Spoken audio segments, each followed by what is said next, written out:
Vamos a hablar sobre escritura de artículos de investigación. Algunos confunden con redacción.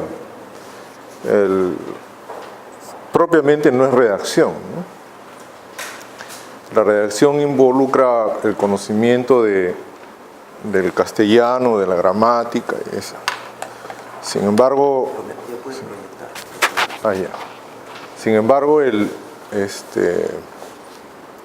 cuando hablamos de artículos científicos nos preocupamos de cómo es la estructura y cuál es la finalidad misma del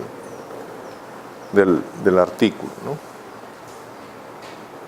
Entonces, de lo que se habla cuando hablamos de artículos científicos es de cómo llegar primero al lector, luego qué características deben tener nuestros artículos y bueno, de eso vamos a hablar ahora. Así nomás vamos a trabajar. Entonces el temario está en relación al artículo científico y los enfoques metodológicos. ¿Qué entendemos por enfoque metodológico, ¿no? Primero, el hecho de que el artículo es una comunicación y por lo tanto cuando uno va a escribir el artículo tiene que tener hasta una actitud para escribirla. Lo primero que debe ser, el artículo científico debe ser preciso, claro, breve, pero no debe sacrificarse la precisión y claridad por la brevedad. En ese sentido, nosotros, al menos de lo que he leído en la revista de Industrial Data, no tenemos mayores problemas. Nuestro modo de comunicarnos es bastante conciso y es claro y generalmente es preciso también.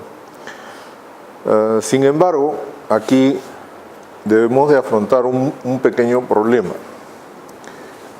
Cuando uno revisa artículos de las revistas que son pares, o sea, de ingeniería industrial o ingenierías que están en las bases de datos de WOS o de Scopus, uno encuentra que la longitud del artículo, el texto, está alrededor de 5.000 a 6.000 palabras. El texto significa solamente el título, los resúmenes, la introducción, material y métodos, los resultados y la literatura, ¿no? Entonces ahí nosotros debemos de hacer una valoración acerca de lo que escribimos.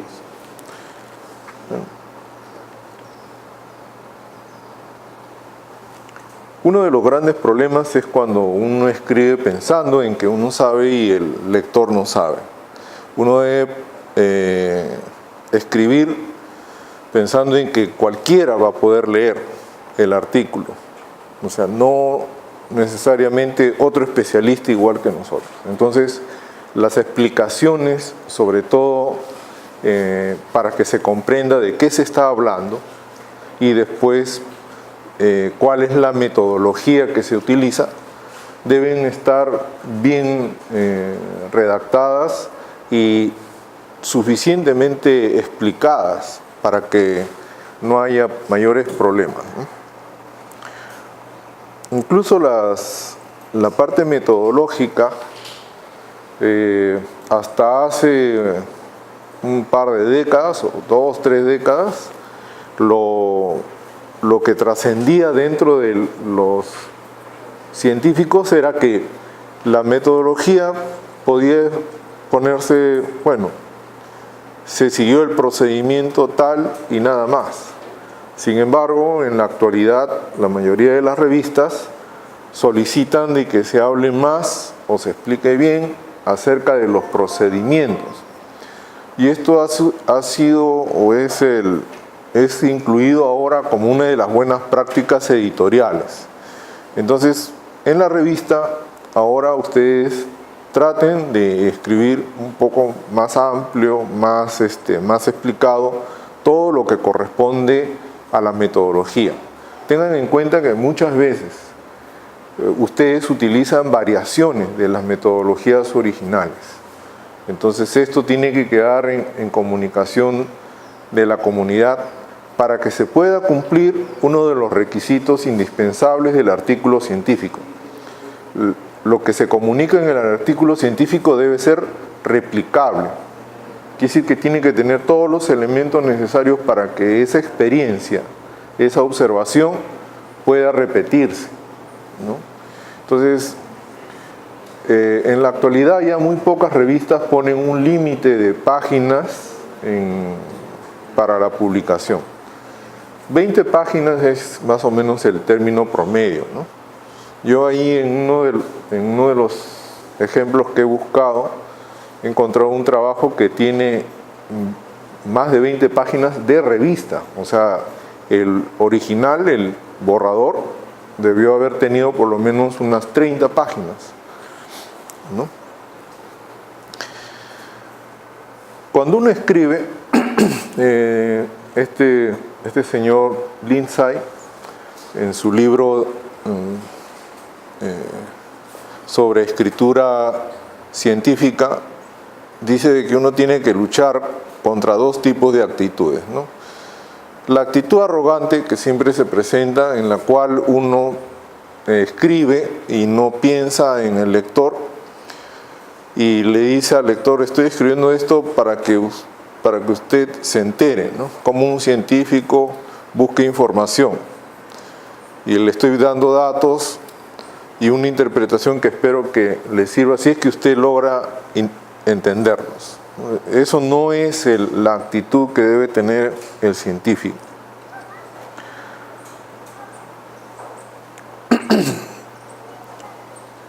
¿Cómo se logra una investigación? Una investigación, cuando uno es el tesista, ¿qué es lo que ha venido sucediendo, ¿no? O sea, llegaba el alumno y el tesista decía: profesor, yo quiero hacer una investigación en radares, ¿no? A mí me interesa mucho la tecnología de radares. Sí, muy bien, pero yo no trabajo en eso. Yo trabajo, qué sé yo, en procesos de panificación. Pero nadie me quiere aceptar y yo quiero que me acepte y yo voy a hacer mi investigación en radares. Bueno, no importa. ¿Y qué es lo que sucedía ahí? El alumno empezaba prácticamente de cero, ¿no? Y eso es lo que se nota cuando uno revisa las tesis que han sido publicadas en Cibertesis. Hay una gran cantidad de investigaciones que empiezan de cero y llegan a cosas que ya se conocen o a cosas que podrían nunca llegar a publicarse porque los evaluadores van a decir que no, que tiene muchos defectos. Entonces, las investigaciones siempre tienen un background. O sea, las publicaciones tienen un background. Uno nunca empieza con la primera investigación. Uno investiga una vez, dos veces, siempre alrededor de un tema. Cuando ya ha consolidado y tiene un panorama y sabe que lo que va a decir es importante, entonces ahí empieza a escribir. Entonces al alumno que enfrenta ese problema de hacer una tesis, lo mejor que sería decirle: mira, yo trabajo en proceso de panificación y este problema ha surgido, investiga y haz tu tesis sobre eso. Entonces uno como asesor lo va a ir guiando en todo el proceso, ¿no? Que va a ser un colaborador. Esta parte... Bernardo, una consulta. Sí. Con frecuencia encuentro de que el autor de algún artículo o de una tesis no pone los datos. ¿Y por qué me interesa buscar los datos? Porque yo quiero reproducir sus pruebas estadísticas y no lo puedo hacer porque no ponen los datos. Con frecuencia en el artículo. Sí, eso en la actualidad hay justo al final voy a hablarles pero no importa, vamos a hablar ahora mismo de lo que son las buenas prácticas editoriales, ¿no? En cuestiones de ética ya no se habla de un código de ética o de la ética personal que uno tiene, sino cómo lograr la ética, ¿no? La ética se logra con buenas prácticas, con cosas que se gestionan, por así decirlo, día a día. Y una de estas es la transparencia. Cuando uno habla de transparencia, dice, si yo brindo mis datos, pongo a disposición la información de mis datos, entonces estoy dando transparencia a mi publicación, porque hay veces no basta con decir cómo se hizo totalmente la metodología, sino decirle, mira, acá están estos datos, yo usé esta metodología, si tú quieres puedes a replicarla, ¿no? Incluso dentro del espíritu de la ley de Alicia, la ley del repositorio nacional, en que indica que para toda institución pública como la Universidad de San Marcos, la información científica tiene que quedar en acceso abierto. Se brindan tres modalidades, ¿no? Una es las revistas, otro es el repositorio de documentos y otro es el repositorio de datos. Y este repositorio de datos está de la mano de las tendencias que hablan del open data, o sea, el acceso libre a los datos, ¿no? O sea, si nosotros hacemos investigación por transparencia, tenemos que poner a disposición nuestros datos. Es un tema bastante delicado porque uno dice, no, ¿cómo le voy a dar mis datos para que otros publiquen, ¿no? Pero un investigador siempre está tratando y trabajando dentro de una comunidad, una comunidad científica, y lo que importa es que la comunidad desarrolle ciencia y uno va poniendo sus ladrillitos ahí, ¿no? Bueno, acá el artículo primero habla de que no es algo que salga de la noche a la mañana, sino es parte de un proceso. Segundo, los datos, las interpretaciones novedosas, nosotros escogemos de todo lo que vamos buscando lo que sea de interés para la comunidad. Eso es lo que se publica, lo que es de interés para la comunidad. Ahora, un artículo científico es altamente estructurado, quiere decir que tiene una forma determinada, tiene una introducción donde uno va a encontrar el propósito y una descripción del artículo. Va a tener una parte que es sobre material y método, de cómo se lograron los datos. Va a tener los resultados, o sea, una exposición de esos resultados de manera con ilustraciones, de manera clara, para llegar después a una discusión y conclusiones, ¿no? Entonces, esa estructura es la que se refiere. Un investigador, nosotros, cuando tenemos interés en buscar alguna información en estos artículos, muchas veces nos interesan básicamente los resultados. Buscamos en resultados, gráficas, tablas. Muchos artículos publican en apéndices, publican sus datos, o buscamos algunos valores en particular. Otros nos dedicamos a buscar metodologías, para poder comparar una con otra, ¿no? Entonces, eso es factible porque el artículo científico es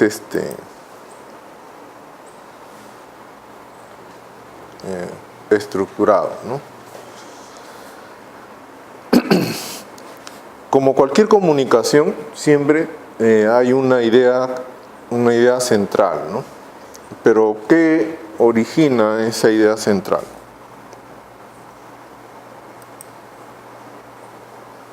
Entonces, en este esquema, el investigador tiene un background de investigación y normalmente se junta con otros investigadores enfrentan teorías y logran una comunicación, algo que decir.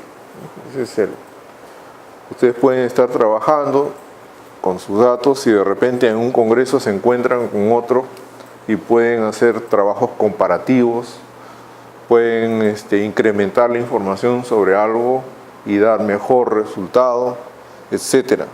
Entonces, de ahí surge el artículo, ¿no? Cuando uno empieza el artículo bajo este escenario, se empieza primero por esta parte, analizando los resultados con gráficas y tablas. Después esas gráficas y tablas tienen que ser interpretados dentro de un esquema que nosotros tenemos y tenemos que corroborar si las metodologías utilizadas son las adecuadas. Eso nos lleva a plantearnos una posibilidad, que va a ser una discusión. Después de que uno tiene esta primera parte, surgen los primeros productos de investigación. Surgen las ponencias a congresos, surgen pequeñas notas, ¿no? Y después se pasa a una segunda parte. En la segunda parte hay que elaborar una introducción, un resumen, el título y las conclusiones. Fíjense que es al revés, ¿no? O sea, nadie empieza poniéndole el título a su trabajo y después comenzando a analizar datos. Es primero los datos, después interpreta y después se cerciora si está bien y comienza a discutir la posibilidad de hacer esa discusión. Y uno dirá, pero ¿y qué lógica tiene con lo que es un proyecto de investigación? Porque el proyecto de investigación es al revés, es antes de obtener los datos. Bueno, resulta de que aquí nosotros tenemos muchos proyectos de investigación o varios proyectos de investigación que han dado resultados, donde en cada uno se han contrastado hipótesis y ya tenemos todo este conocimiento, todos estos datos tenemos. Esos son los que entran aquí, ¿no? Cuando un investigador ya está en esta situación, recién es donde puede comenzar a escribir artículos. Las ideas centrales, las ideas importantes surgen cuando uno tiene esta posibilidad. Por lo tanto, el investigador tiene que tener un background, ¿no? Pero en el título, por lo menos tentativo, ¿no? Teoría. Bueno, el título tentativo, claro, cuando uno se reúne aquí, uno ya tiene todo esto acá. O sea, uno comienzas a hacer tus primeras experiencias, te salen los datos y lo primero dices, parece que hay una correlación, hace su grafiquita, ¿no? Uno tal vez no lo tiene así como un día me siento de 8 a 10 a hacer las gráficas y después de almuerzo me pongo a hacer las interpretaciones, no. Uno va haciendo las gráficas conforme va avanzando el trabajo, ¿no? A eso me refiero.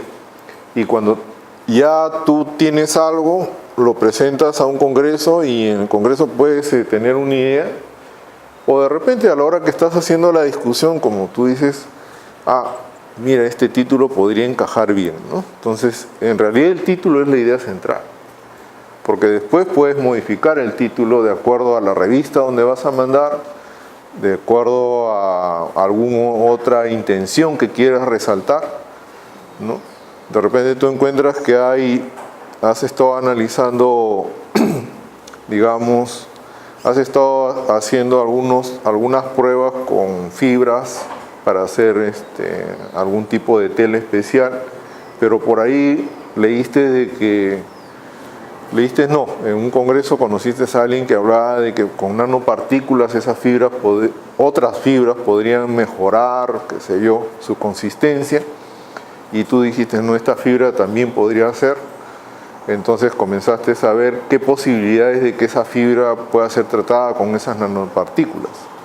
Entonces tú comienzas a pensar y a poder ver si con tus datos puedes hacer ese artículo, que es una comunicación a la comunidad científica en la cual le dices, es posible, mira, ve, yo puedo hacer esto de esta manera, lo demuestras, y esa es la novedad que debes publicar, ¿no? Esa idea.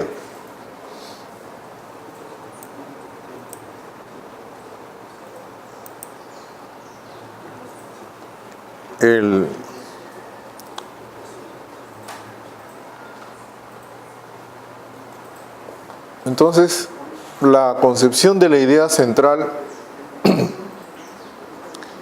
va con datos, ideas, hallazgos, confrontaciones que me llevan a tener gráficas, tablas, búsqueda de literatura, teorías, y después viene un segundo paso en la cual se mejora esa idea central con discusiones con autores, con colegas, especialistas, revisores, etc. Normalmente una idea central requiere de eso. O sea, ya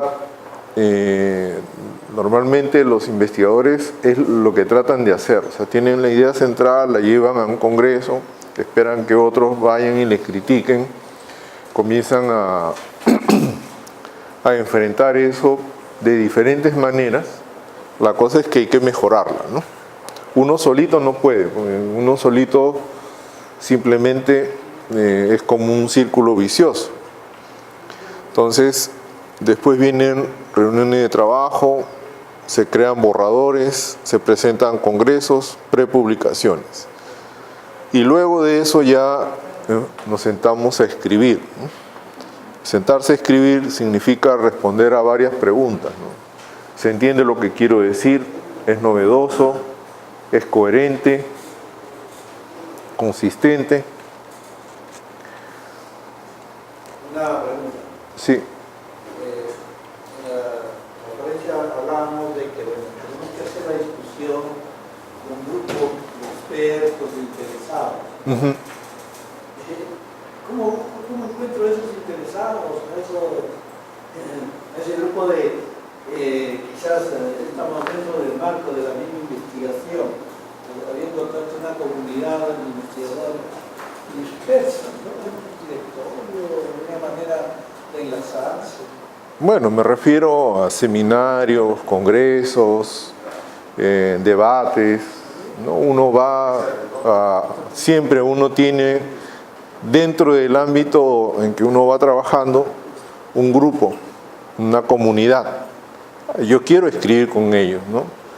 A esas personas se refiere cada vez que uno tiene una idea, preguntar, ¿no? Ahora, ¿cómo pregunto? Bueno, en el caso de biología, muchas veces los especialistas son muy raros, ¿no? O sea, tengo dos tesistas, ¿no? Uno de ellos trabaja en unos crustáceos que son así chiquititos y son muy raros. Para el Perú solamente se conocen 5, pero esta señorita ha encontrado ya como 60 especies. Entonces, en todo el mundo hay, ¿cuántos especialistas? Habrán 10.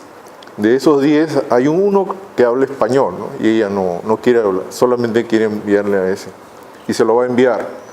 Entonces se pone en contacto con ese español para preguntarle básicamente si el trabajo que está haciendo ella está bien, ¿no?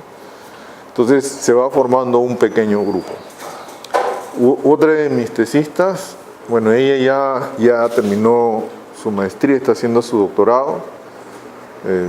Próximamente se va a ir a Costa Rica, a un congreso latinoamericano, y de ahí va a pasar a Estados Unidos, creo que Massachusetts, creo que va a ser un congreso internacional de unos gusanos, pero ella, o también nosotros acá en la Facultad de Biología trajimos a un español experto en poliquetos, ¿no? Vino, experto en esos gusanos, y ahí es donde ella se contactó. Después fue a hacer una estadía allá en España. Ya se hicieron amigos. Ella ha ido como 3 veces ya a España a hacer revisiones, ha participado en congresos. Entonces ahora cuando hablan de especialistas en Perú la mencionan a ella, ¿no? Entonces, de esa manera ya van trabajando y cada vez que uno va encontrando novedades, a esa pequeña comunidad lo va enfrentando. En el caso de ingeniería industrial, creo que son más amplios, ¿no? Porque cada vez que he visto un congreso de ingeniería industrial vienen bastantes, ¿no? Entonces, pueden ahí hacer sus presentaciones. La idea es de que presenten póster, den ponencias. Entonces, esas son las primeras ideas. Ahí es donde las preguntas del público, las preguntas de los otros investigadores son los que van modelando tu artículo, ¿no? Y muchas veces tienes datos, vas a una conferencia y tú planteas algo y alguien te hace otra pregunta y dices, qué interesante, yo puedo responder esa pregunta de otra manera con los mismos datos. Entonces, tienes una publicación, otra publicación, pero cada publicación dice cosas diferentes, ¿no? Esa es la actividad del investigador. No sé si lo ves así o es un poco diferente en tu caso. Sí, claro, realmente es bastante dificultoso encontrar investigadores interesados dentro del campo del que uno está investigando, ¿no? Y bueno. No, pero es parte de nuestra labor, ¿no? Trabajamos y tú comienzas a trabajar y si comienzas a hacer que tu actividad sea visible, si ustedes tienen una revista, ¿no? Como decía el ingeniero Chung, estamos ahí detrás de que la revista logre la indexación en cielo, que es un primer paso, pero vamos a ir avanzando, ¿no? Ya tienen la indexación en Redalic, vamos a ir cambiando eso con nuevas tecnologías para obtener más visibilidad, o sea, nuevas tecnologías. Una forma sería el reflujo, la revista de la publicación, pero los lectores muchas veces quizás critican, ¿no? Pero esa crítica no llega al autor. Que escribió el artículo, ¿no? Se diluyó quizás ahí una discusión social, ¿no? Y ahí quedó, ¿no? Claro, ahí yo, por ejemplo, ¿no? Dentro del campo que yo tengo, o sea, que son ambientes marinos y estos poliquetos, apenas me enteré que este español estaba libre, ¿no? Le envié una carta y le pregunté si podía venir para esas fechas en que iba a estar libre acá a Perú. Entonces, que podíamos aprovechar ellos les pagan por salir así a dar visitas, son visitas, y como teníamos un convenio con la Universidad de Madrid, se fue bastante fácil, ¿no? Acá se consiguió dinero para el pasaje, ¿no? Entonces imagínate, o sea, yo sabiendo que acá en Perú no hay más de 10 personas que trabajan en eso, logro traer para un curso, ¿no? A un especialista, ya pues uno si esté interesado, porque uno también es un compromiso moral con lo que estás haciendo, de poderlo empujar, ¿no? O sea, el investigador tiene que empujar lo que está trabajando. Ahora que han formado sus grupos de investigación, cada grupo de investigación tiene un propósito y va a tener herramientas. Ya están preparando un proyecto no un proyecto, va a haber financiamiento para realización de actividades, congresos, seminarios, cursos. Entonces se va a postular a eso y va a haber.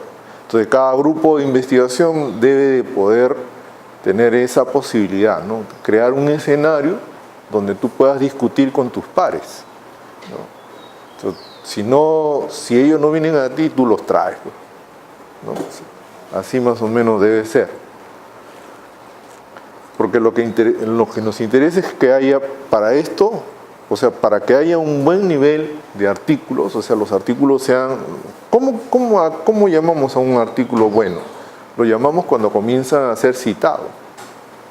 Para eso tú tienes que convencer a otros de que lo que estás haciendo está bien. pasa por el tema de primero decirle que tú estás haciendo una cosa novedosa que les puede interesar. Después demostrar que lo que tú estás haciendo está bien, ¿no? Y tener las posibilidades de escribir y tener a otros que trabajen contigo. No puedes trabajar solo. Este esquema de acá lo saqué de un libro, que todos estos libros están por internet, ¿no? Es un manual de redacción científica donde también habla acerca del mensaje principal. Bueno, esta mexicana también lo ve más o menos así, pero hace tiempo yo lo presentaba de esa manera, pero me di cuenta de que la otra forma es la más adecuada, ¿no? O sea, el mensaje principal es una comunión de un montón de actividades, ¿no? Esto es desde el punto de vista de un lingüista.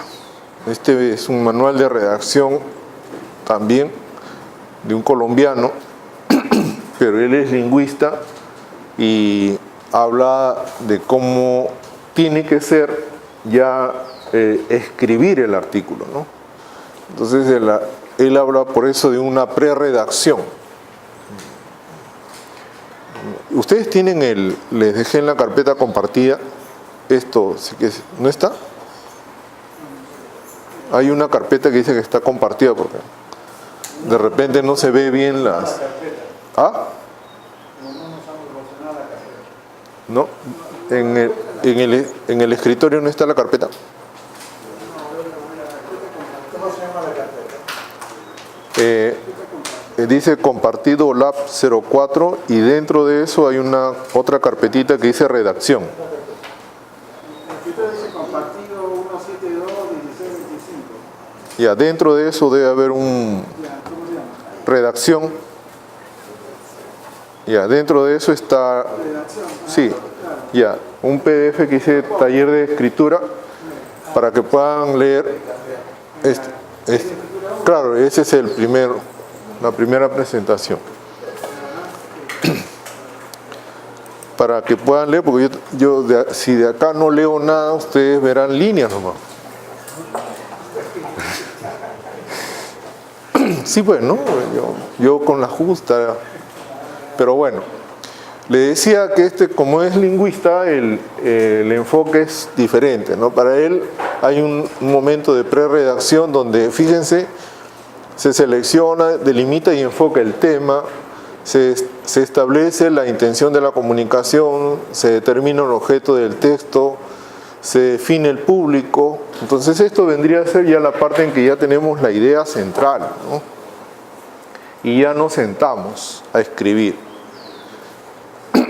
Acá en la segunda parte ya empieza la redacción del primer borrador, la evaluación del borrador y la escritura del segundo, tercero, cuarto, quinto borrador. Una doctora, Miyashiro, de la Católica, también lingüista, ella daba sus clases de redacción.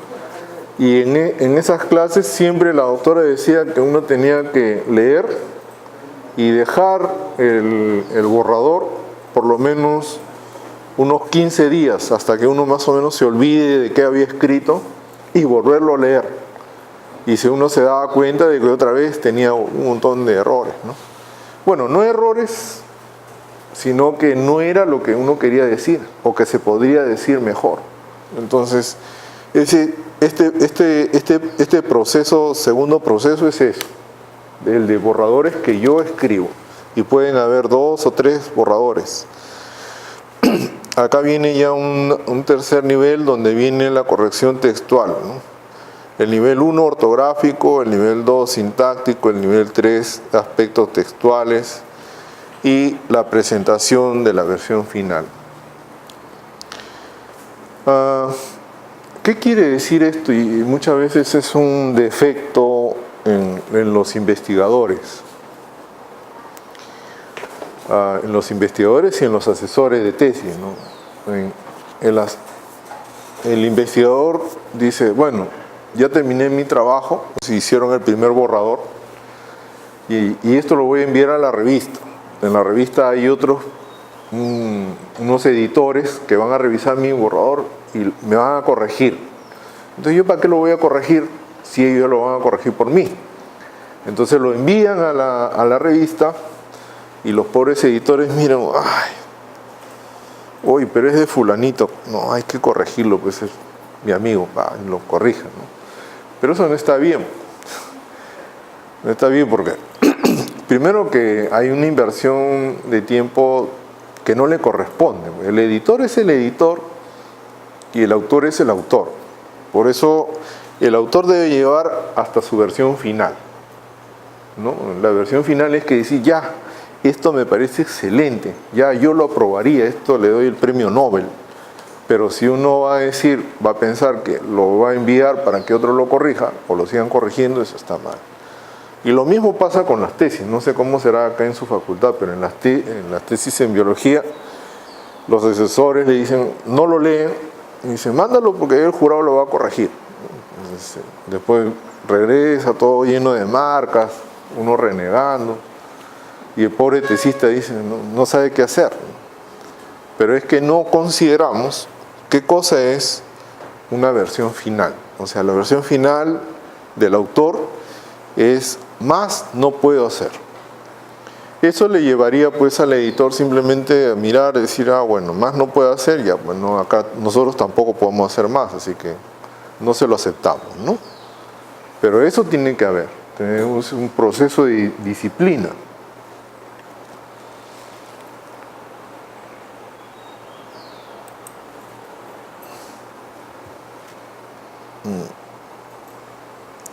Dice que la escritura científica es una técnica bien definida, más que un arte creativo. Para muchos, sobre todo supongo que en letras, escribir es un arte, ¿no? Y es más, ¿no? Cuando uno lee, ellos escriben muchas cosas, se entienden y se ven bonitos, ¿no? O sea, la forma muy fluida en que utilizan las palabras, redactan. Sin embargo, para nosotros los científicos, nuestra escritura tiene que ser precisa. Nadie nos está pidiendo que escribamos con estilo, ¿no? Sin embargo, acá, entonces, hay tres aspectos básicos de la redacción: la idea, la estructura y el estilo.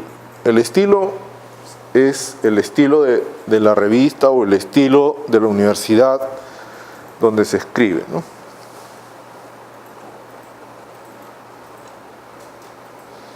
El libro de donde saqué esto se llama Escritura Científica. Es fácil cuando usted sabe cómo, ¿no? Ese es o sea, nos dice eso. Característica del artículo científico. Pensando en un artículo científico que va a ir a una revista, digamos, tipo WOS, tipo Cielo, tipo Scopus, entonces el editor, o sea, el que va a hacer la evaluación del artículo, se fija ciertas características en función de los lectores y los que requieren los artículos, ¿no? ¿Quiénes requieren los artículos? Otras bases de datos, ¿no? O base de datos, o incluso en nuestro caso, hasta la ley de Alicia. Alicia menciona que todas las revistas que están en él siguen las características mínimas del Latindex, ¿no? Que hayan sido procesadas por peer review, etcétera, ¿no? Entonces el editor tiene que pensar en eso y de ahí él va sacando, el artículo tiene que cumplir con estas características, tener esto, tener lo otro, etcétera. Y podemos verlo en tres elementos importantes: la comunicación, la inventiva y la comunidad. Referido a la comunicación, tenemos que tiene que ser una comunicación disciplinada, o sea, de acuerdo a nuestra área de investigación, utilizamos términos que siempre se utilizan. Hace poco, por ejemplo, estábamos hablando refiriéndonos a acceso abierto, y no sé por dónde comenzaron a escribir acceso público. Y entonces yo decía, no, es acceso abierto. ¿Y por qué no puede ser acceso público? Bueno, que la ley de Alicia menciona que es acceso abierto, no acceso público, ¿no? Podríamos entender que es lo mismo alguien, ¿no? Pero ese soy yo. Pero ¿cómo está en este caso la norma? La norma menciona acceso abierto. Entonces, si yo quiero referirme a ese concepto, lo menciono así. Entonces, igual, ustedes en su profesión, en su grupo de investigadores, tienen conceptos que se delineen de esa manera y tienen ese significado, y por lo tanto, eso es lo que tienen que colocar. Entonces, es disciplinada, es completa, es clara, y tiene comunicabilidad, o sea, es fácil de leer. La inventiva es original, o sea, no se ha publicado antes, son ideas centrales, únicas, no se conocen, es creativa, llama la atención porque antes nadie lo ha pensado de esa manera, o le ha dado un enfoque especial, y tiene que satisfacer a la comunidad. Así como el profesor Hernández me preguntaba, ¿no? A mí me gustan los artículos y les doy más valor a los artículos que me proporcionan datos. Yo también. Yo creo que todos los investigadores valoran un artículo donde uno puede tener una tabla para acceder, o toda una base de datos que pueda ayudarnos a nosotros a hacer comparaciones. Entonces, la trazabilidad es algo importante en la investigación. Si ustedes están haciendo, qué sé yo, un diseño que involucra el uso de un material nuevo, ese material nuevo tiene que estar registrado o de alguna manera puesto eso en una base de datos, ¿no? De acceso. En biología hay investigaciones que se dedican a determinar los códigos genéticos. Entonces identifican un código genético, una secuencia de nucleótidos, y eso se coloca en lo que se conoce como el GBank, o sea, un banco de genes, y eso está a disposición de todos, ¿no? Entonces hay trazabilidad. La veracidad, eso es un poco más difícil de probar, pero la veracidad va de acuerdo también a la institución. O sea, por eso es muy importante, o sea, yo cuido lo que hago, y a los de mi grupo de investigación también, pero también a otros de mi institución. O sea, mi institución no puede pasar por ser una institución mentirosa, donde se haga cosas falsas o mal hechas. Entonces, la institución ahí es la que sustenta en gran parte ese tipo de veracidad, ¿no? ¿Y cómo lo sustenta? Con una serie de normas, una serie de procesos, puntos de gestión, ¿no?, que tienen que cumplirse. Y la repetibilidad, o sea, que se pueda repetir el trabajo, ¿no? Entonces, cuando el editor recibe el trabajo, quiere ver por lo menos una gran parte de eso.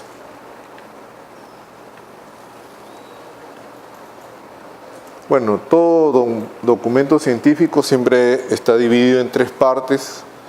Yo valoro que aparezcan los datos, pero si los datos son muchos, ¿cómo podemos hacer en la revista? Bueno, como le contaba, la universidad está implementando un repositorio de datos.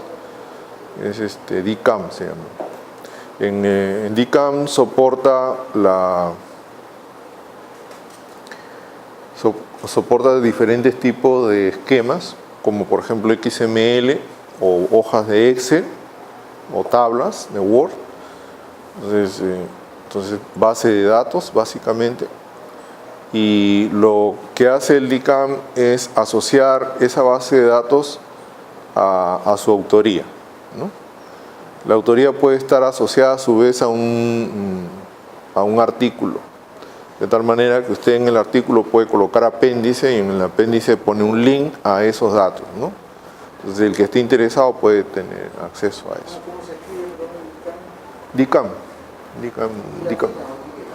No, D de dedo.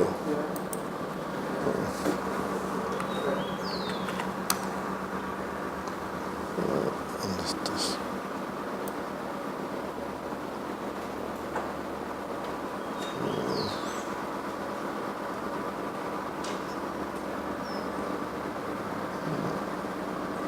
No sale cualquier cosa, ¿no?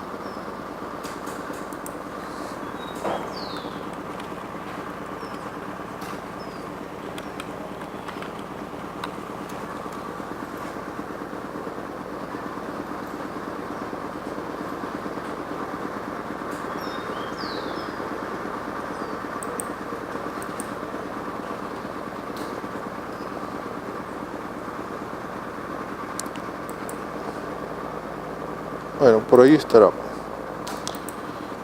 el famoso DICAM.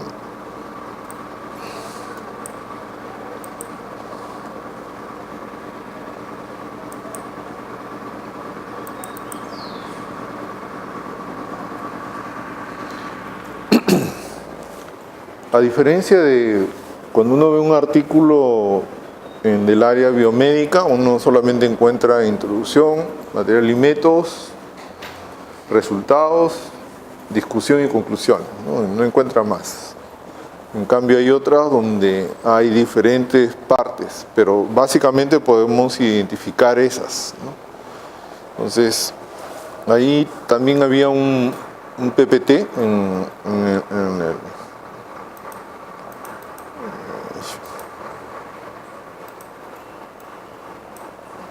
se ha borrado. Bueno.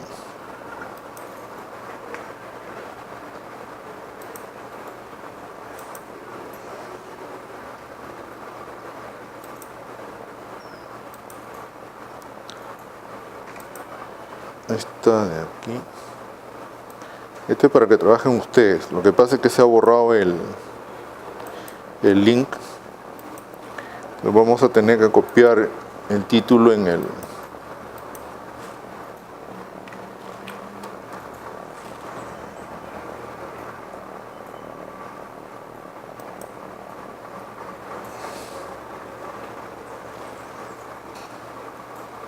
es un trabajo de la revista.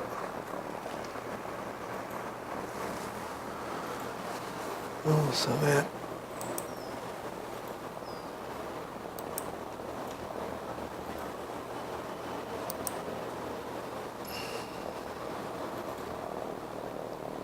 Entonces acá, ¿qué partes tenemos aquí? Tenemos el título, el resumen, la introducción, el título en inglés, el abstract, las palabras claves. Después de la introducción viene una sección que se llama Situación General de las Pequeñas Empresas.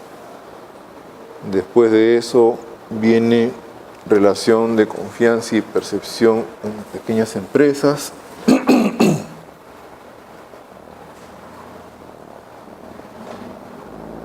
Confianza como reducción,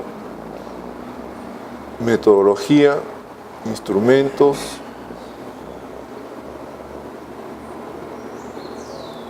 instrumento de análisis, resultados, conclusiones y las referencias, ¿no? Entonces,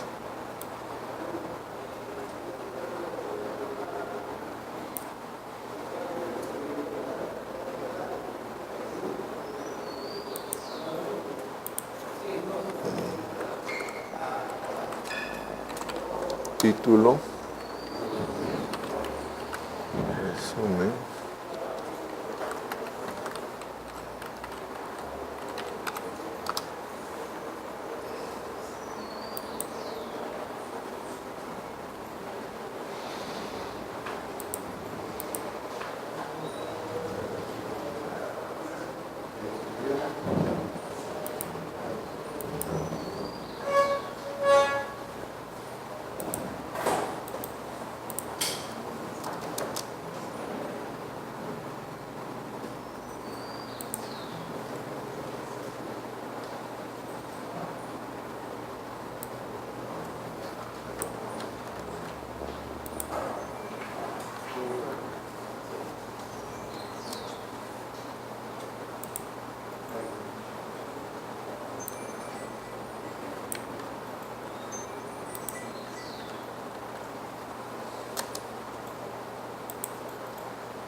Ya.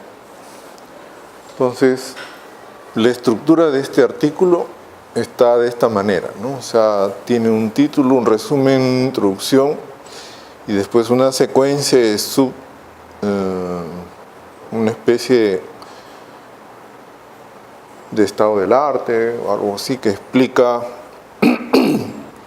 parte del trabajo, después resultados, conclusiones y las referencias, ¿no?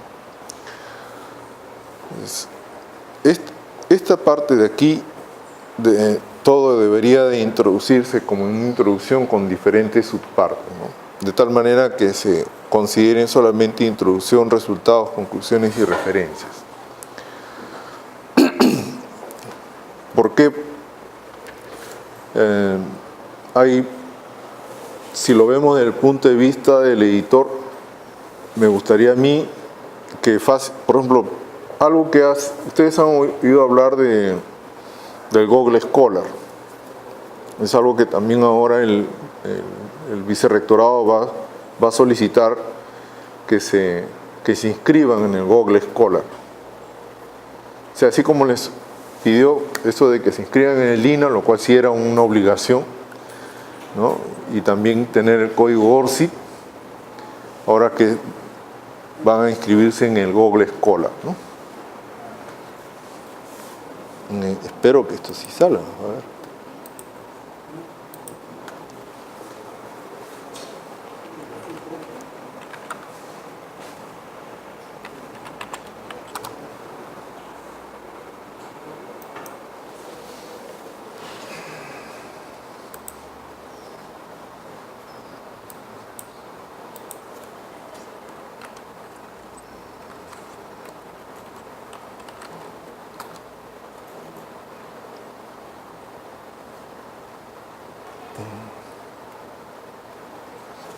El Google Scholar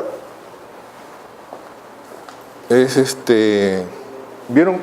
O sea, yo entré al Google Scholar y salió mi nombre, mi correo electrónico de la universidad y puse mi clave y me mandó a esta página. Y esta página web la crea el Google académico o el Google Scholar. Yo le tengo que dar mi correo electrónico. Tiene que ser, para que funcione bien, el correo electrónico de la universidad. ¿Dónde está?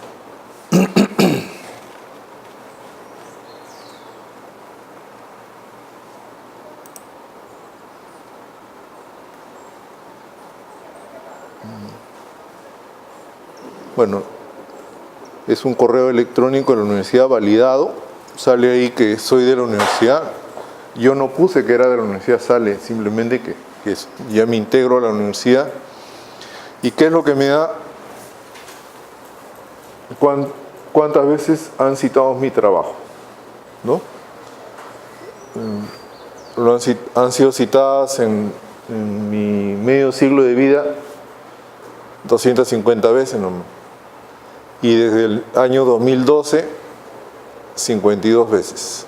Este índice H, que sirve para poder ver qué tanto de impacto hay, es un H3. Esto ha sido la cantidad de citas que he recibido por año, ¿no? Aquí, al costado, están los trabajos y el número de citas que han recibido, ¿no? Entonces, esto es una forma de ver cómo va mi actividad. ¿Y por qué le digo esto? Bueno, uno dirá, le digo eso porque los robots que tiene el Google académico buscan estas partes. O sea, que diga bibliográficos o referencias, o bibliography, ¿no? O citas. Entonces, y comienza lo que viene abajo, lo va a reconocer como referencias. Todo lo que viene abajo lo va a reconocer como referencias. Es decir, ¿dónde estaba? Todas estas de aquí lo va a reconocer. Entonces, por ejemplo, el señor González, o este señor Grison va a recibir una cita más porque ya aparece en este trabajo, ¿no? Eso de...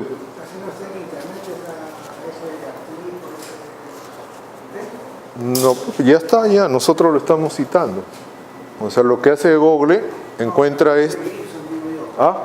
El señor Grison no tiene ese artículo en internet porque no he expuesto la dirección. No lo tiene el internet, pero ya usted lo leyó, lo colocó acá la referencia y él, si tiene Google Scholar, lo va a citar, ¿no? Es decir, yo puedo tener un libro que nunca pasó de internet, pero si lo citan, ya va ahí, ¿no? Entonces eso va ocurriendo, ¿no? Esa es más o menos también la lógica que tienen los índices de impacto. El índice de impacto busca las veces que uno ha sido citado, ¿no? Pero eso lo genera el WOS, ¿no? Para hacer su base, es otra base de datos. Entonces, ¿por qué es importante tener una estructura desde otro punto de vista? Fíjense que me digo no desde el punto de vista de la redacción del artículo, sino de por qué es importante tener estructuras. Porque estas estructuras ya son reconocidas en estos tipos de sistemas de cita, ¿no? Entonces, nos interesa a nosotros tener eso. Y así como se buscan citas, también se buscan en la parte de introducción otros detalles y en la parte de resultados otros detalles, ¿no? En resultados sobre todo, ¿no? Muchos robots buscan los resultados tablas y figuras, ¿no? Entonces encuentran tablas o encuentran figuras. Entonces el diseño de las tablas también tiene que ser, digamos, pensando en que van a ser leídas y vistas por otros sistemas, ¿no?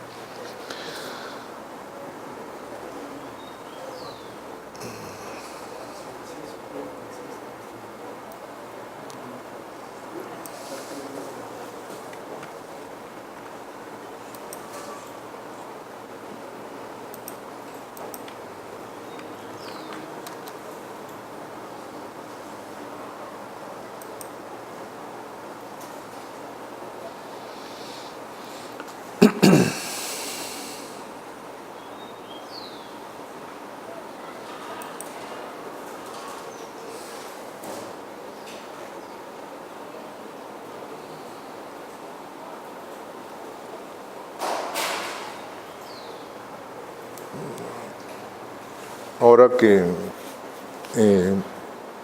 las normas indican de que los tesistas tienen que publicar sus artículos, sobre todo los de posgrado, entonces las revistas deben servir como medio para que logren eso. Entonces,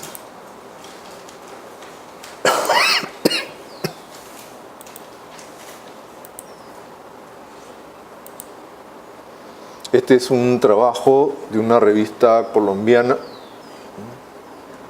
Entonces tiene título, resumen Astra, viene introducción. Vamos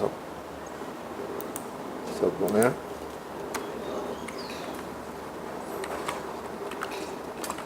Título, resumen.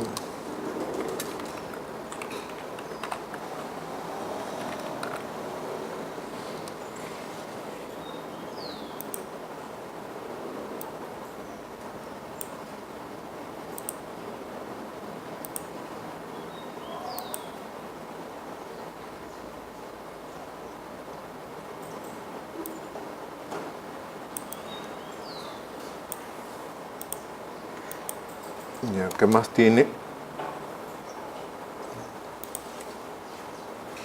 Metodología.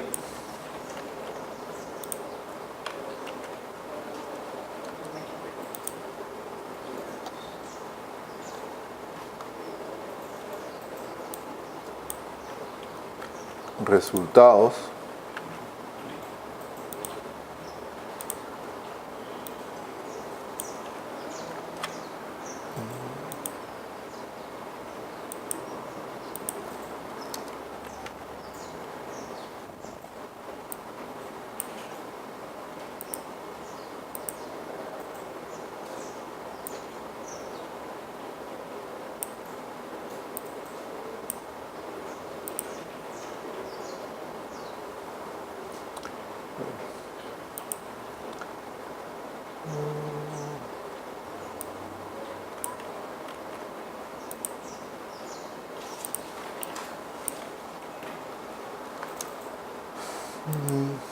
Los resultados están estructurados en secciones.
Y referencia, ¿no?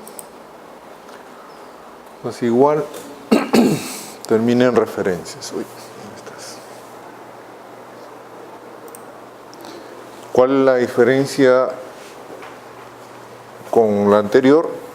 La anterior tenía la introducción con varios capítulos, ¿no? O después de la introducción venían varios capítulos y después venía recién resultados, conclusiones y referencias, ¿no? Cortito.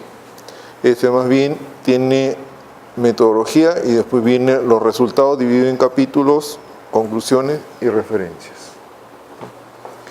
Entonces, la estructura de un artículo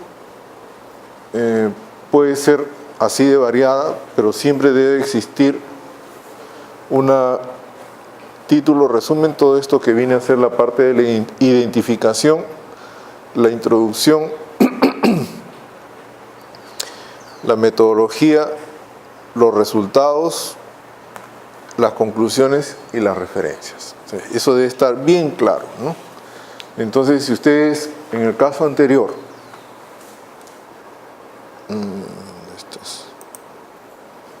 en este caso, si ustedes quieren tener el punto 2, 3, 4, 5, 6 y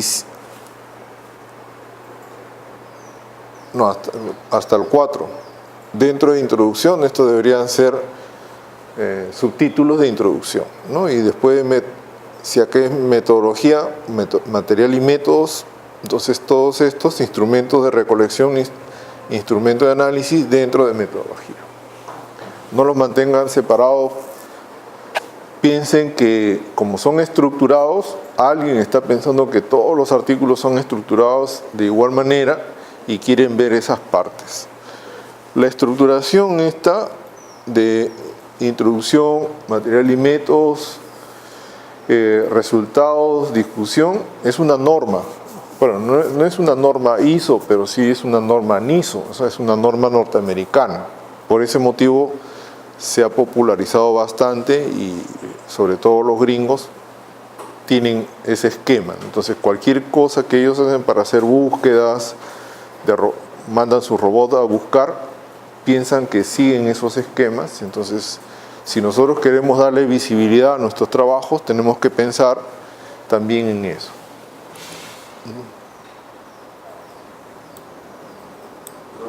Sí.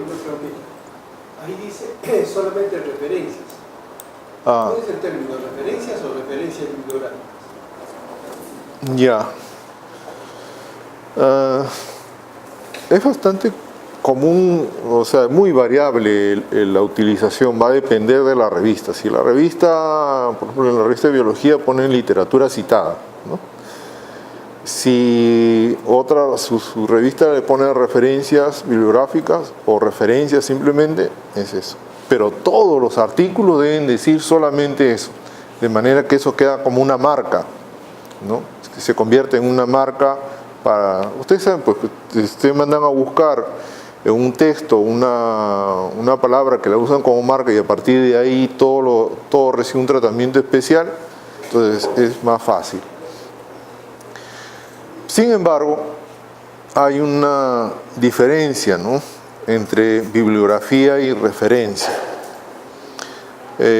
Bibliografía es un conjunto de información que describe un documento.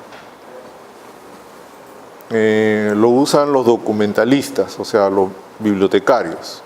Entonces, cuando uno ve una información bibliográfica, entre el título, el autor, la edición, el nombre de la revista o el nombre de la casa editorial, el país, el tamaño, si es un libro, el tamaño, ¿no? Ponen el tamaño del libro y ponen incluso hasta en qué anaquel va a ir ubicado.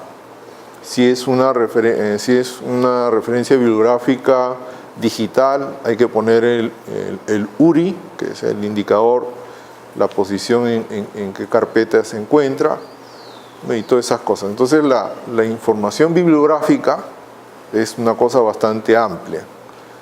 La referencia es un abstracto o un resumen de la información bibliográfica que nos permite encontrar rápidamente a ese documento, ¿no?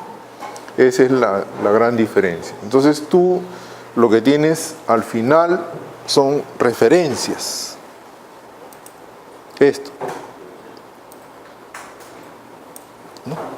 Esto es una referencia, propiamente no es una bibliografía.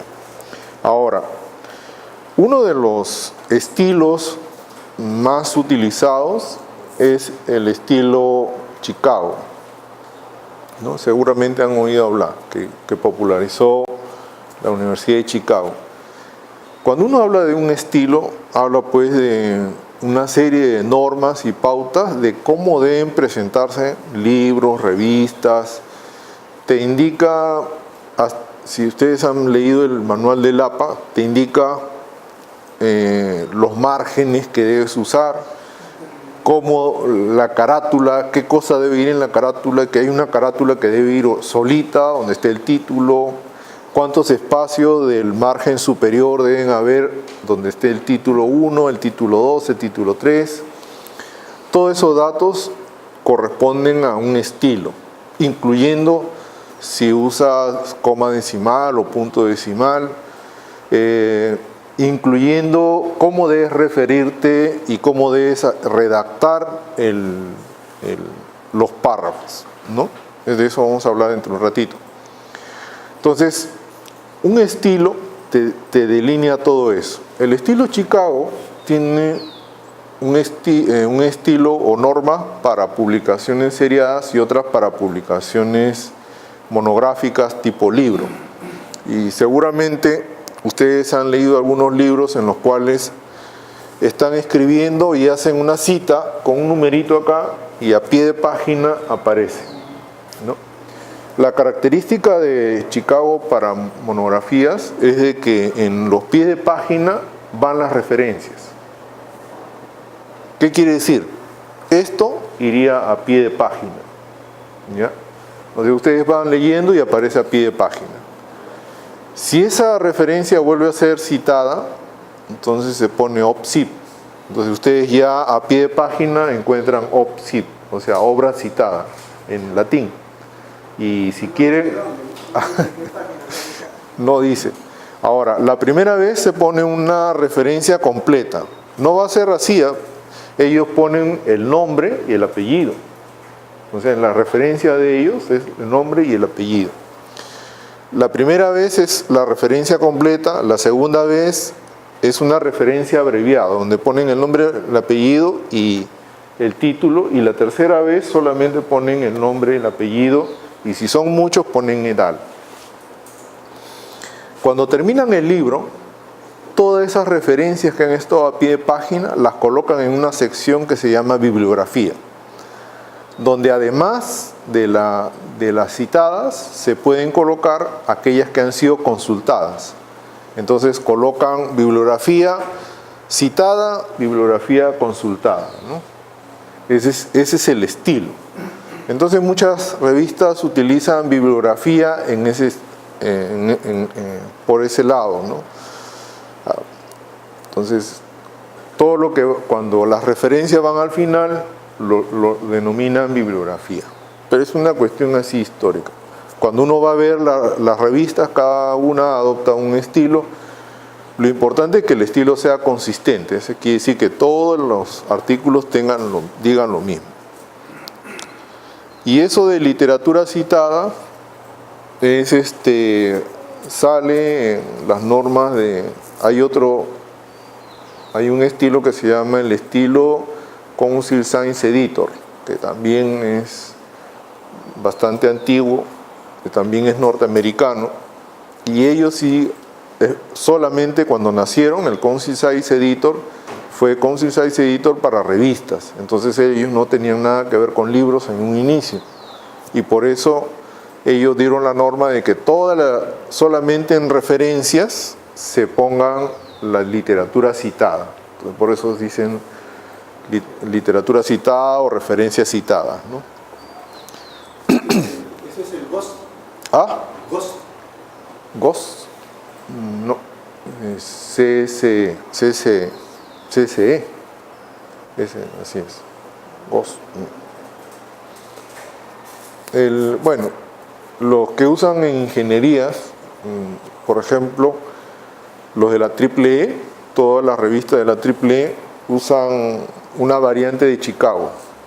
Entonces, cuando ustedes entran, leen las pautas para envío de trabajos a alguna revista de la AAA, indican, les dan, pues ellos trabajan en látex, ¿no? Y le dan el archivo y le dicen cualquier otro problema que tengan, lo resuelven leyendo tal versión del estilo Chicago. Entonces, bueno, lo que iba era a esta parte en que nos debemos concentrar en las secciones, ¿no? Quería sacar este último ejemplo. Vamos a ver.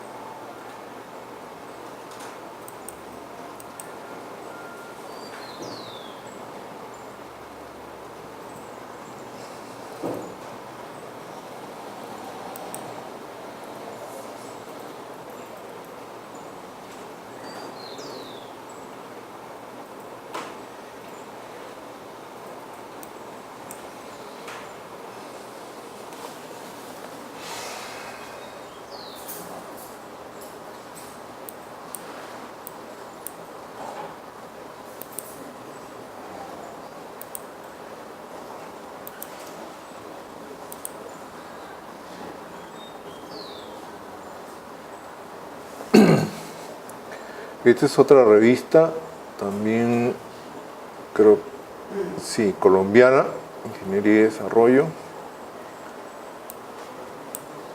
Tiene como secciones la introducción,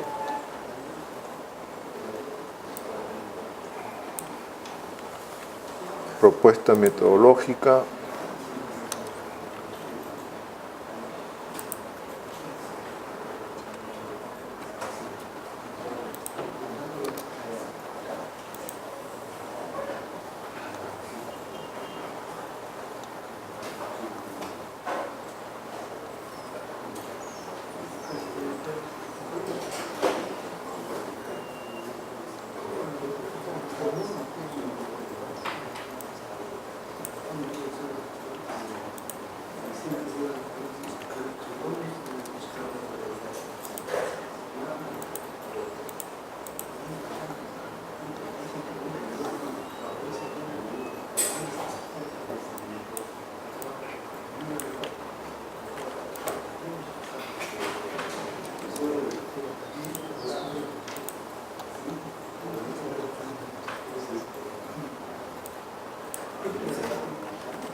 Ya, entonces en la estructura de este otro trabajo tiene su introducción, después esto viene a ser la metodología, ¿no? Propuesta metodológica para mejorar la ingeniería de producto-proceso basada en ingeniería concurrente. Y esto vendría a ser los resultados, que vendrían a ser la aplicación de la metodología, las conclusiones y las referencias, ¿no? Este caso no, ustedes mencionan en sus pautas que siguen la norma del estilo APA, ¿no es cierto? En el estilo APA se menciona claramente que tiene que ser introducción, material y método, resultados. Eso tienen que ser estrictos. Aquí a lo que se va a topar este tipo de trabajos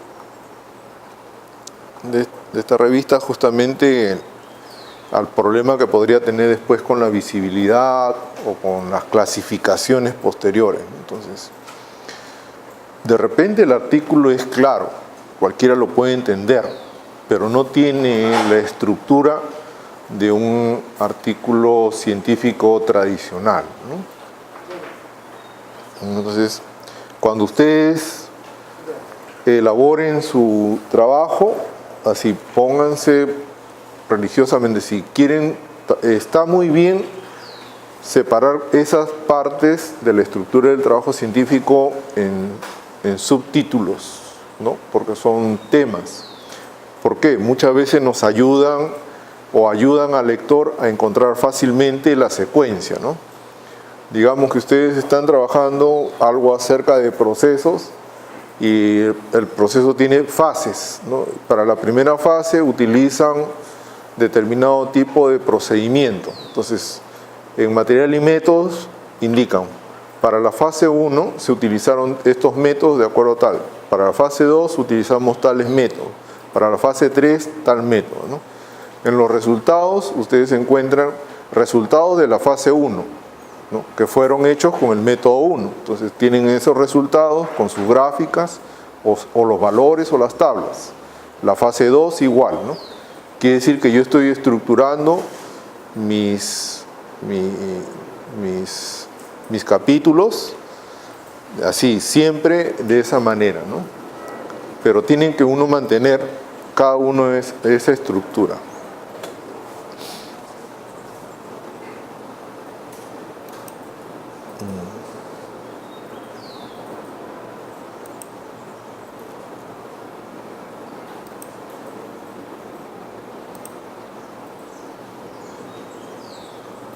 A ver, pueden buscar en internet este artículo, que dice dónde se publican artículos de investigación docente relacionados con asignaturas de ingeniería industrial. Este artículo no sé si lo podrán encontrar, pero sí está, porque si no, pues, yo lo encontré en EBSCO, en la base de datos de la Universidad EBSCO. A ver, ¿cómo es la...?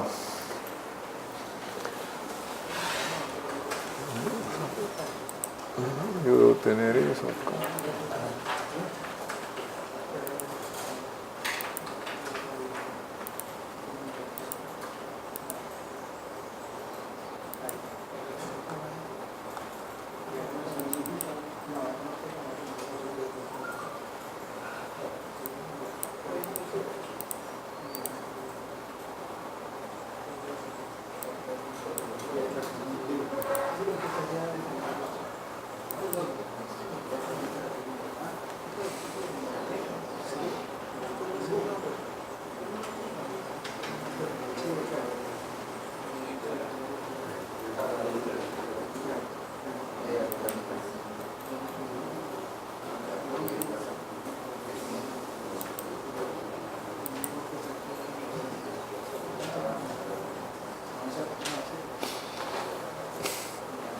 Esta revista se llama Working Papers on Operation Management.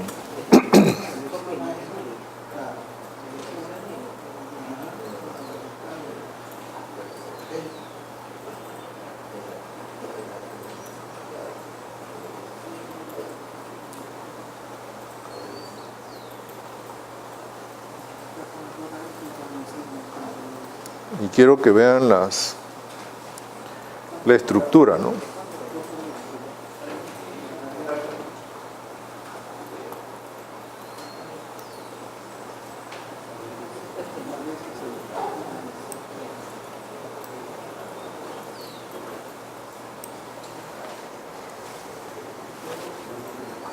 ¿Encontraron el trabajo?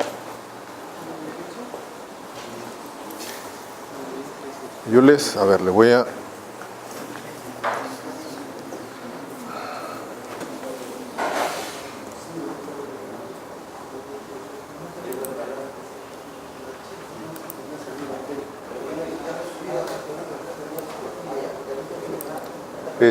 En la carpeta de que compartir está como out. Este que dice out, ahí ese es el artículo.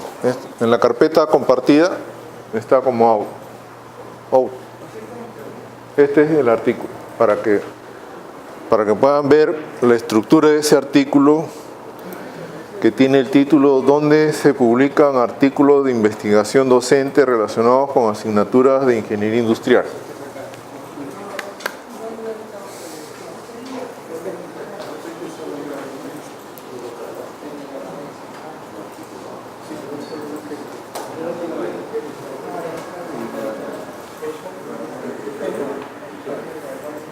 En la carpeta compartir, oye, ahí está, bájelo, no hay para...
Ya, ¿cuál es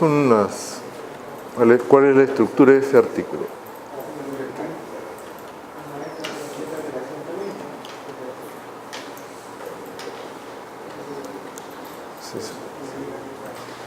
Sí, a pesar del título y también del tipo de trabajo, que es un trabajo exploratorio, mantiene la estructura de introducción, material y métodos, resultados, menciona un capítulo parecido a discusiones y las referencias. Entonces, fíjense que sí es posible, ¿no? Porque una vez, hace tiempo, me topé con un profesor que decía, no, hay artículos que no pueden tener esa estructura. Efectivamente, pero en el lado de letras, o sea, los que se denominan trabajos académicos, pueden no mantener la estructura, pero en todo lo que sea ciencia, sí. Y en este caso, fíjense, es una búsqueda de dónde se publican los artículos de investigación docente relacionados. Ese tipo de artículos mantiene esta estructura, ¿no? Entonces, debemos de mantenerla.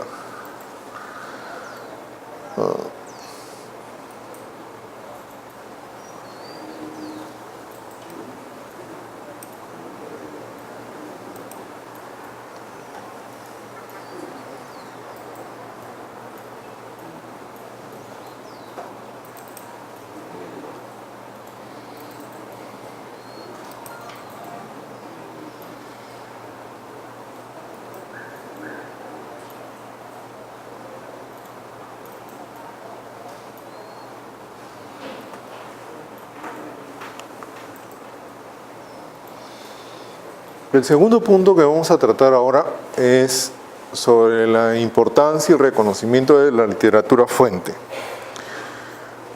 Cuando ya ustedes tienen la idea y comienzan a escribir, una de las cosas por las que tienen que pasar es por la recopilación de literatura.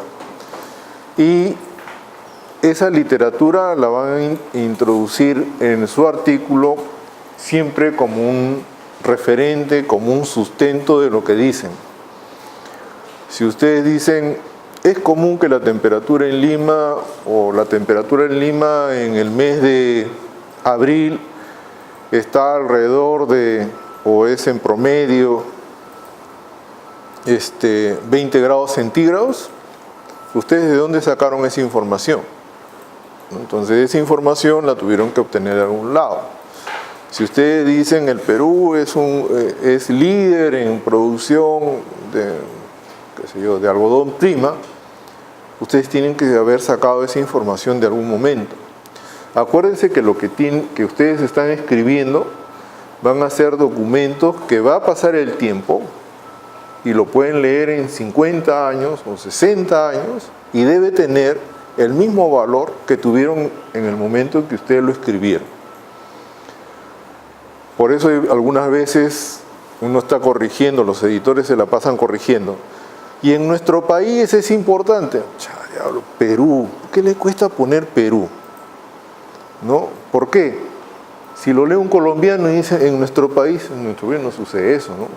O si lo lee cualquier otro en nuestro país, tendría uno que ponerse a pensar, ¿y de qué país es? Y si uno tiene varios autores, y un autor es chileno y el otro es argentino y tú eres peruano, y dice en nuestro país, entonces, no, pues tiene que poner en qué país, igual, en qué momento, en qué tiempo, ¿no? Entonces, las referencias siempre nos ayudan a tener un sustento de lo que afirmamos. No voy a utilizar para decir en la actualidad. También cuando dicen en la actualidad, ya uno lo tolera, lo pasa porque ya se aburre, pero en realidad sería mejor escribir el momento, la circunstancia en que se está escribiendo, ¿no? El tiempo, de tal a tal fecha, en tal década, ¿no? Porque piensen, o sea, hasta ahora nosotros leemos trabajos muy antiguos, ¿no? 2 décadas, 3 décadas antes. Entonces aquí lo que se denomina la literatura fuente. ¿Qué cosa es la literatura fuente? Es la que nos proporciona la información primaria.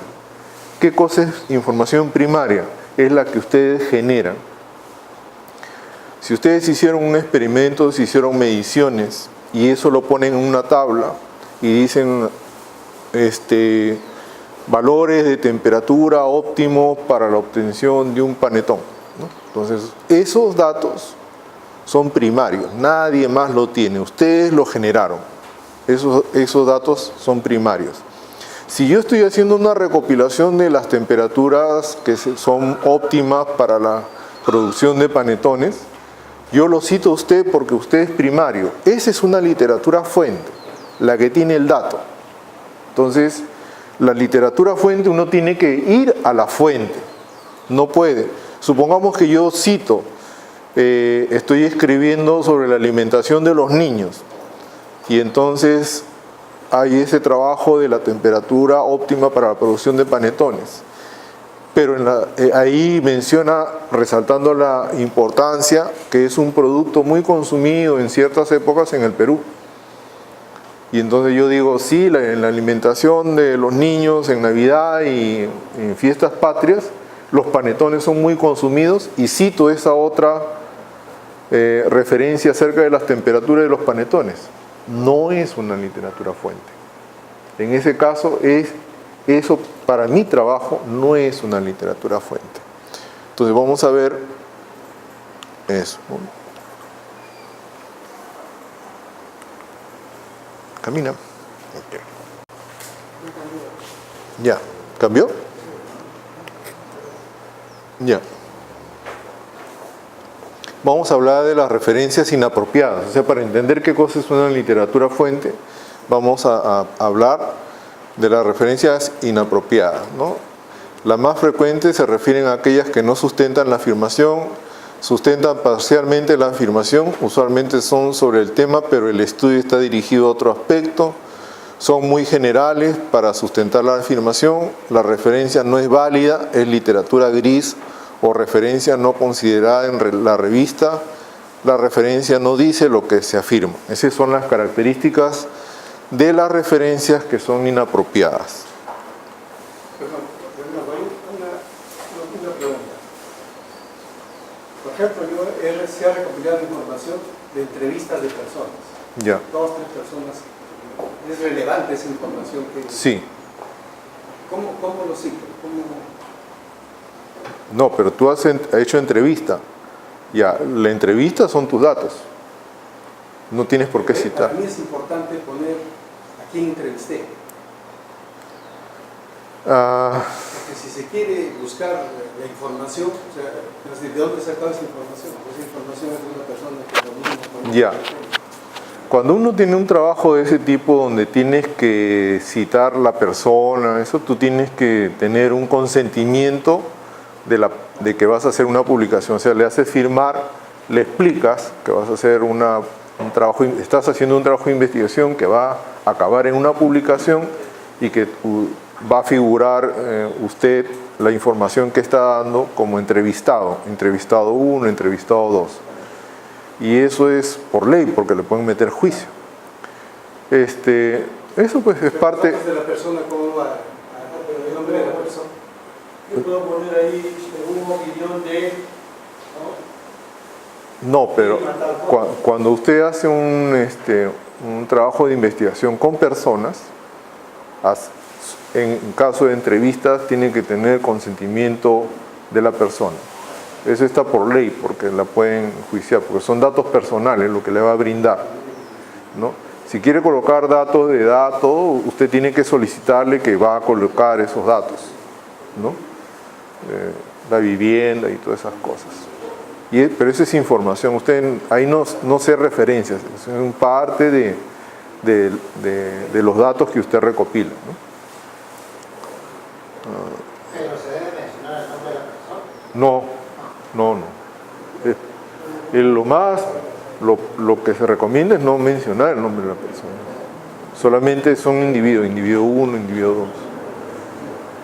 Sí. Pero si esa información yo necesito que sepan quién me lo ha dado. Claro, si es un personaje público, ahí sí está, por ejemplo, usted entrevista al rector. Se entrevistó al rector de San Marcos, de la Cantuta, de la Villarreal. Son personajes públicos y a ellos sí puede mencionar su nombre porque todo el mundo sabe de que esos fueron rectores.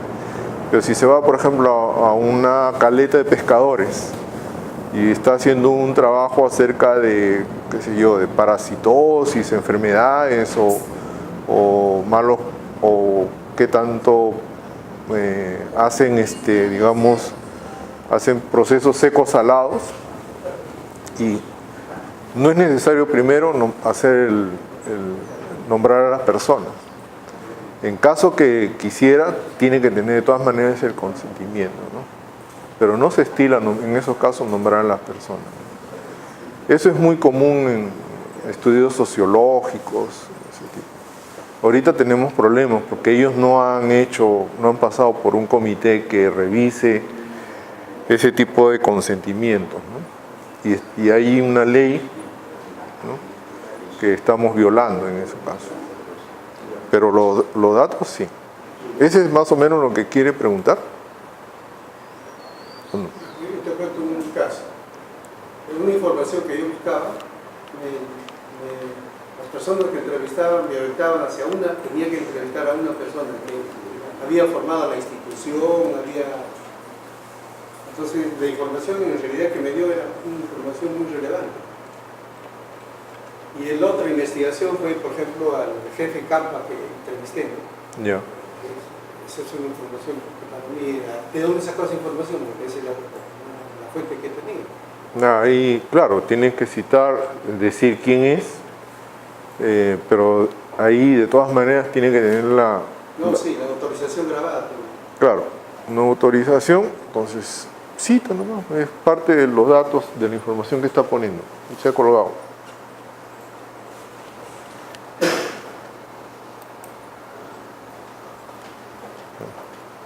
Ya.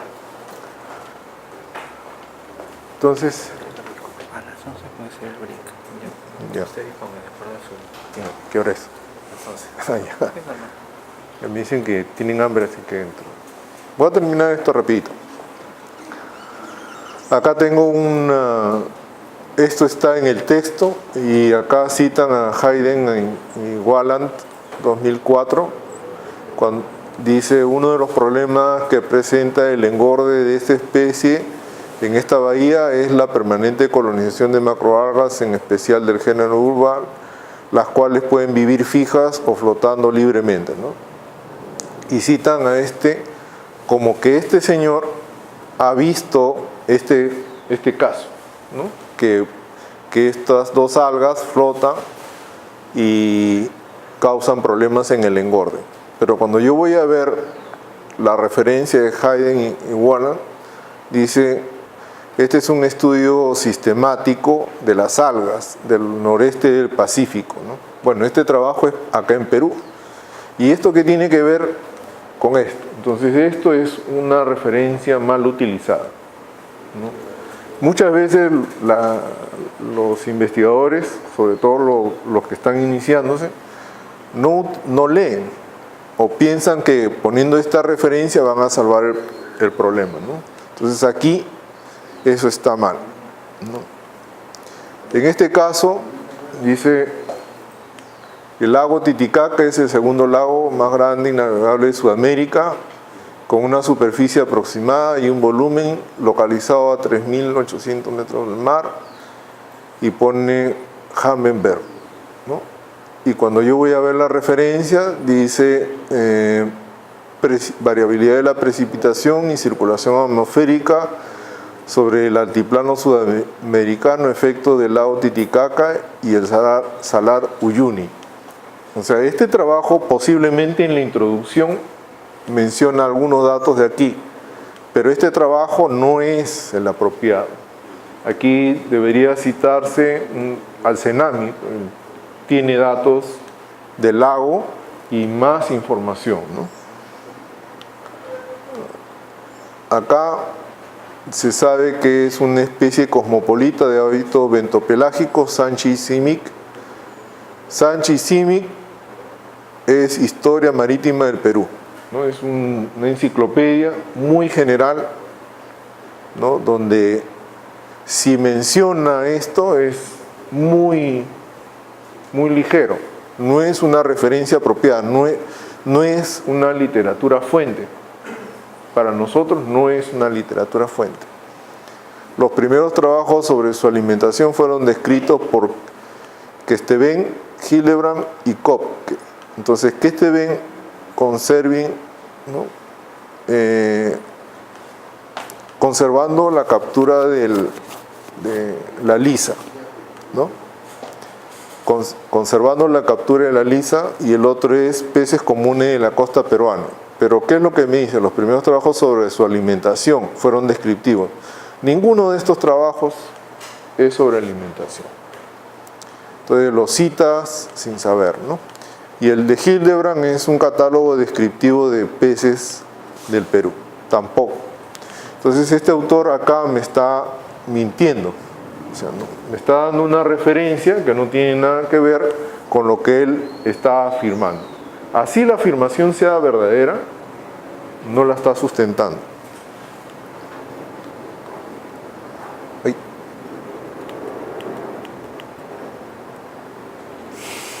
Mejor la mano.